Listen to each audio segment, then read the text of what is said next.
Tally Prime की series में आज हम सीखेंगे किस कंडीशन में हमें रिसीव वाउचर का यूज़ करना होता है और किस तरह के ट्रांजैक्शंस को हम रिसीव वाउचर पर एंट्री करते हैं। रिसीव वाउचर जब भी कंपनी पर पैसा रिसीव्ड होता है, चाहे वो कैश में हो या बैंक के थ्रू से हो, तब हम उसे रिसीव वाउचर पर एंट्री करते हैं। तो सबसे पहले देखिए आप 1 अप्रैल 2025 को कैपिटल रिसीव हो रहा है मिस्टर भारती से 10 लाख रुपए का और वो एक्सिस बैंक के अकाउंट में डिपॉजिट हो रहा है। तो चलिए इसका एंट्री करके देखते हैं प्रैक्टिकली टैली में। हम अभी वाउचर पे हैं और F6 प्रेस करते हैं तो रिसीव वाउचर आ गया। तो यहाँ हमारा डेट F2 प्रेस करते हैं और 1 अप्रैल 25 ले लेते हैं डेट और यहाँ लेते हैं हम एक्सिस बैंक। तो पैसा एक्सिस बैंक में आ रहा है। कौन दे रहा है हमारा? तो हमारा यहाँ पे दे रहा है मिस्टर भारती। तो यहाँ से हम मिस्टर भारती कैपिटल अकाउंट नाम से एक लेजर बना लेंगे। तो इसका लेजर में हम क्या रखा, इसका ग्रुप, तो हमने रखा कैपिटल अकाउंट में। तो चलिए मिस्टर भारती अकाउंट और यहाँ से हम 10 लाख रुपए का हमने अमाउंट को यहाँ पे एंट्री कर लिया। ठीक है, तो उसके बाद इसे हमने एक्सेप्ट कर लिया। उसके बाद हमारा यहाँ पे है जो हमने सेल किया हुआ था, विमल इलेक्ट्रॉनिक्स, गणेश स्टोर, प्रिया स्टोर, आरके ट्रेडिंग। इस तरह से हमने कस्टमर को अलग अलग वाउचर्स नंबर्स के अगेंस्ट में डेट में हमने सेल किया हुआ है। तो अब हमने जब क्रेडिट में सेल किया हुआ था तो पैसा रिसीव होगा हमारा, तो उसका हम एंट्री कैसे करेंगे? तो चलिए चलते हैं यहाँ से टैली पे। तो सबसे पहले तो अब हमें यहाँ से गेटवे ऑफ टैली में आना है। उसके बाद आपको आना है display more reports, statement of accounts, outstanding और रिसीवेबल। तो यहाँ पे आपको सारे वो पार्टीज दिखेंगे जिनसे आपको पैसा मिलना है। तो यहाँ F12 प्रेस करते ही आप एंटर करते हुए नीचे आए सॉर्टिंग मेथड फॉर बिल्स और यहाँ से आप ले सकते हैं days till due date decreasing. तो चलिए इसे लेते हैं और ये हमारा बिल वाइज ये देखना शुरू हो गया। तो सबसे पहले आरके ट्रेडिंग से हम पैसा रिसीव करेंगे 1,41,600, फिर हम विमल इलेक्ट्रॉनिक से, फिर गणेश स्टोर, उसी तरह से 1 बाय 1 हम पैसा रिसीव करेंगे। तो चलिए इसे हम वाउचर पे चलते हैं और हम वाउचर पे चलने के लिए वी प्रेस करते हैं और रिसीव वाउचर पे हैं हम।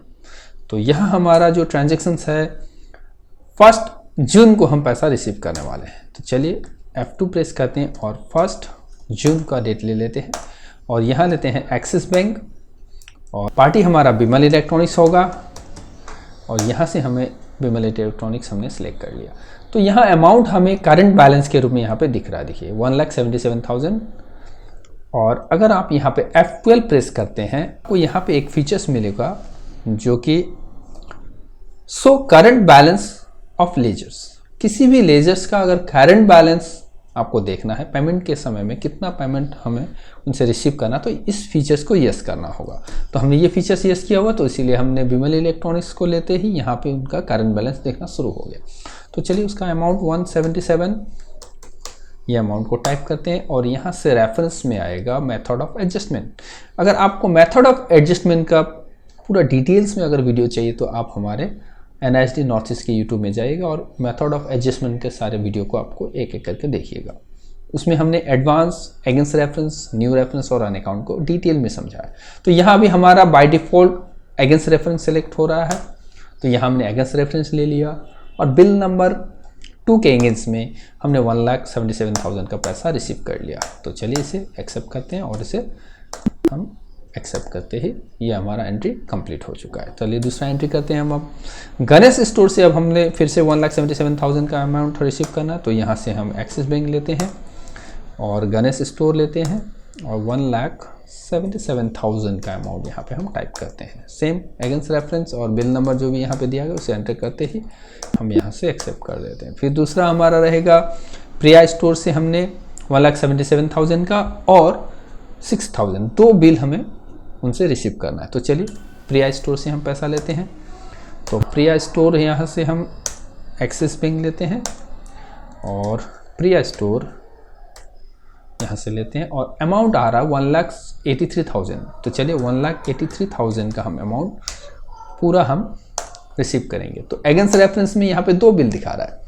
बिल नंबर 4 बोल रहा है कि 1,77,000 का था और बिल नंबर 5 था 6,000 का। तो चलिए बिल नंबर 4 को पहले एडजस्ट करते हैं, फिर अगेंस्ट रेफरेंस में बिल नंबर 5 और से एंटर करते ही इसे एक्सेप्ट कर लेते हैं।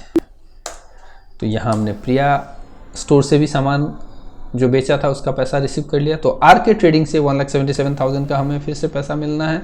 तो चलिए यहाँ से एक्सिस बैंक और आर के ट्रेडिंग 1,41,600। तो चलिए एक बार देख लेते हैं आर के ट्रेडिंग से। तो यहाँ 1,77,000 दिखा रहा है और यहाँ पे 1,41,600 दिखा रहा है। तो चलिए इसका देख लेते हैं। तो 1,41,600 दिखा रहा है। तो चलिए इसको एक बार हम वेरीफाई कर लेते हैं। तो चलिए इसके लिए डिस्प्ले मोर रिपोर्ट पर statement of accounts outstanding receivable आर के 1,41,600। तो चलिए इसका हम लेजर में चेक करते हैं। अकाउंट्स बुक लेजर आर के, और इसका हम पूरा एंट्री को करते हैं।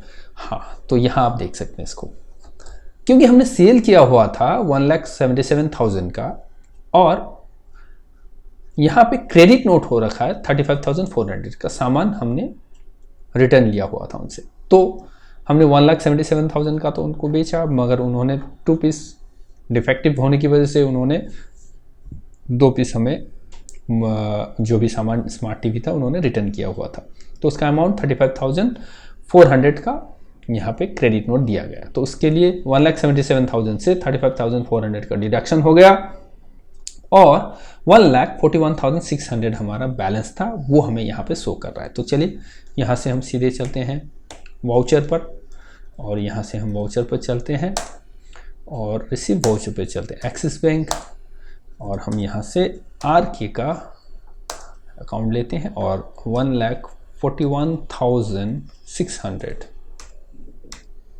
तो चलिए इसे लेते हैं अगेंस्ट रेफरेंस और इसे लेते ही एंटर करते हैं और इसे एक्सेप्ट कर लेते हैं। तो चलिए इसका हमें रिफ्लेक्ट कैसे दिख रहा है, यहाँ पे चलते हैं display more report statement of accounts outstanding receivable. तो यहाँ आर के का आपका यहाँ से हट चुका है, देखिए। तो इसी तरह से आप सारे रिसीव वाउचर को एंट्री कर सकते हैं। इसी तरह के वीडियोस के लिए अगर आप फेसबुक पे हो और इंस्टाग्राम पे हो तो हमें फॉलो करना बिल्कुल ना भूलें। अगर आप यूट्यूब पे हो तो हमारा official YouTube channel NISD north east subscribe करें और उसे शेयर करें।